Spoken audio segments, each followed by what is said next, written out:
Assalamualaikum warahmatullahi wabarakatuh. Selamat sore Bapak dosen pengampu mata kuliah statistika dan teman-teman sekalian. Pada kesempatan kali ini saya akan menjelaskan hasil analisis regresi ganda pada data penelitian yang saya akan jelaskan saat ini. Analisis ini bertujuan untuk mengetahui apakah variabel pelatihan dan kedisiplinan kerja memiliki pengaruh terhadap produktivitas karyawan, baik secara parsial maupun secara simultan. Saya akan membahas analisis regresi ganda. Regresi ganda digunakan untuk mengetahui apakah dua variabel bebas secara bersama-sama berpengaruh terhadap variabel terkait. Pada penelitian ini terdapat 3 variabel, yaitu X1 sebagai pelatihan, X2 sebagai disiplin kerja, dan Y sebagai produktivitas. Data yang digunakan terdiri dari 30 responden.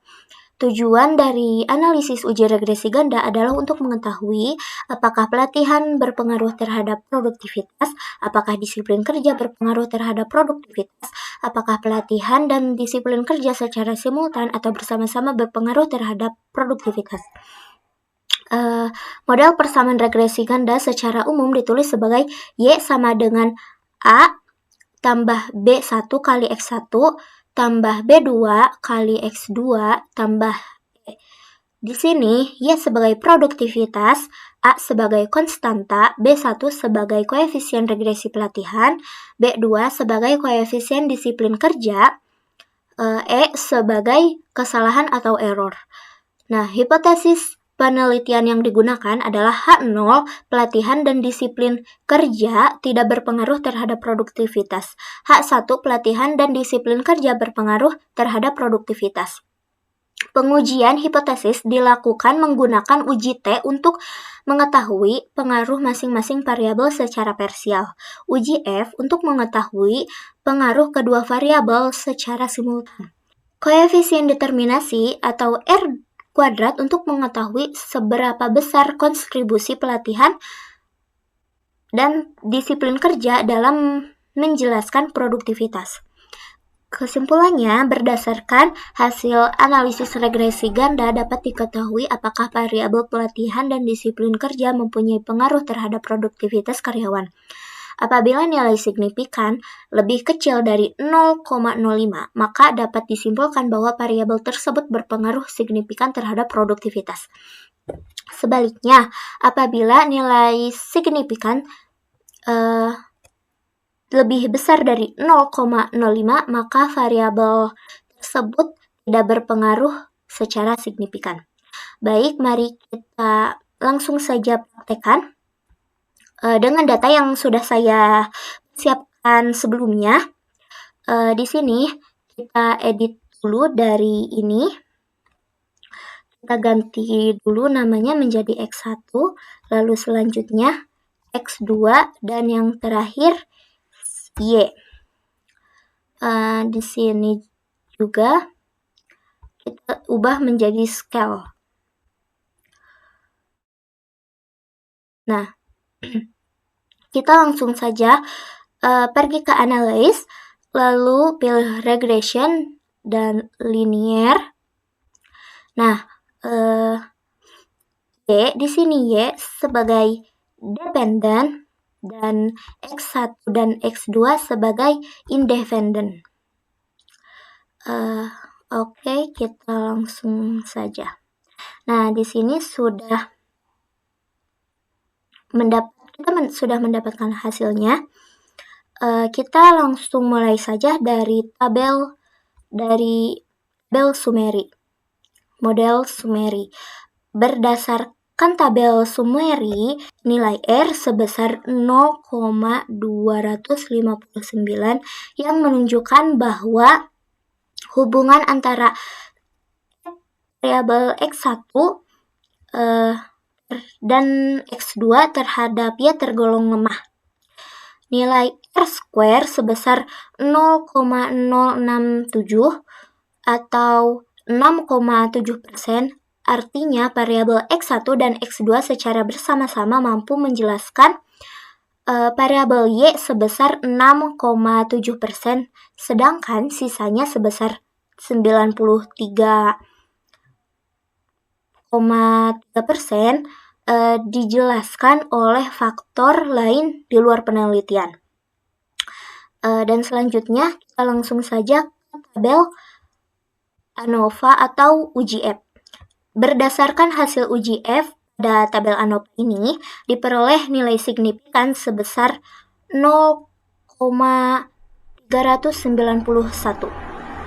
Karena nilai signifikan 0,391 lebih besar dari 0,05, maka HO diterima dan H1 ditolak. Dengan demikian dapat disimpulkan bahwa variabel X1 dan X2 secara bersama-sama atau simultan tidak berpengaruh signifikan terhadap variabel Y. Dan selanjutnya kita langsung pada tabel koefisien. Berdasarkan tabel koefisien, diperoleh persamaan regresi berganda sebagai berikut. Y sama dengan 100,978 dikurangi 0,093 X1 dikurangi 0,284 X2.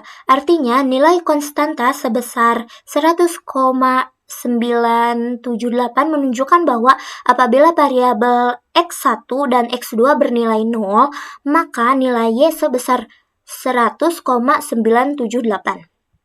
Koefisien X1 sebesar min 0,093 menunjukkan bahwa setiap kenaikan atau satu satuan pada X1 akan menunjukkan Y sebesar 0,093, satuan dengan asumsi variabel lain tetap.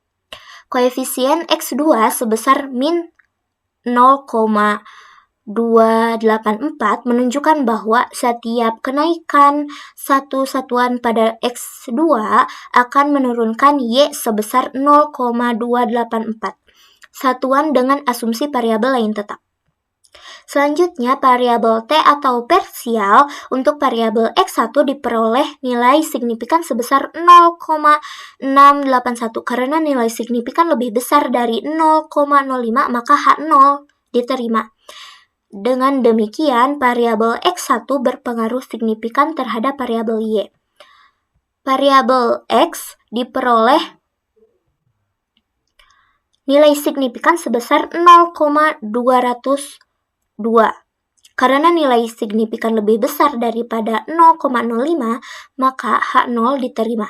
Dengan demikian, variabel X2 berpengaruh terhadap signifikan terhadap variabel Y. Nah, untuk kesimpulan akhirnya, berdasarkan nilai analisis regresi linier berganda diperoleh nilai R² sebesar 0,067 yang menunjukkan bahwa variabel X1 dan X2 hanya mampu menjelaskan Y sebesar 6,7%. Hasil uji F menunjukkan nilai signifikan sebesar 0,391 sehingga secara simultan variabel X1 dan X2 tidak berpengaruh signifikan terhadap variabel Y.